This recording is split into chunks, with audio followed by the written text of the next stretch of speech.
Anong sabi mo? Nagdidemand kami? Ha? Hindi kami nagdidemand. Ang gusto lang namin, gawin mo yung obligasyon mo kay mama. Nagbibigay ka nga, oo nagbibigay ka pero kulang. Ano, hindi mo papakainin yung nag-alaga ng anak mo? Ha? 'Di ba sinabi ko sa iyo nun na dahil kumikita ka na, gawan mo ng paliguan yung anak mo katabi dun sa bed niya para hindi nakargahin ni mama. Hindi mo ba nakikita yung katawan ni mama? Sobrang payat na niya. Ha?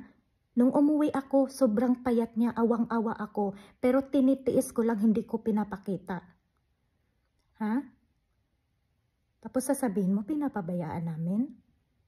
Ikaw ang nagbibigay ng pasanin kay mama, hindi kami. Ha?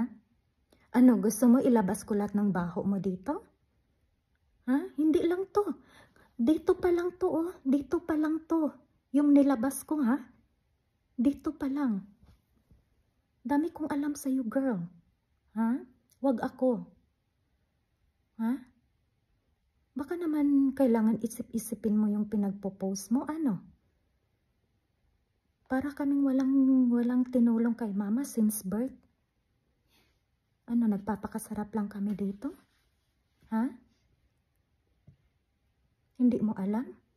Bakit? Nag-demand ba ako sa inyo na magpadala kayo kay mama nung nagtatrabaho pa ako sa Manila? Bakit nag-demand ba ako? Hindi, di ba? Anong sabi ko? Magpadala kayo kung may sobra kayo sa pera nyo. Dahil alam ko lang kung magkano kinikita nyo. Ha?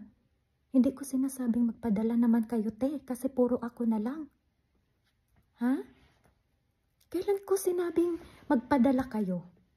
At mag-demand ako ng amount na ipapadala nyo kay mama. Wala, di ba? Ikaw pabalik-balik ka pa sa apartment ko. Lahat ng gamit ko gusto mong kunin. Ha? Lahat gusto mong kunin, girl. Ha? Ayaw mong mapunta sa iba yung mga gamit ko. Binablock mo agad, akin na lang. Kawawa ka naman. Ha?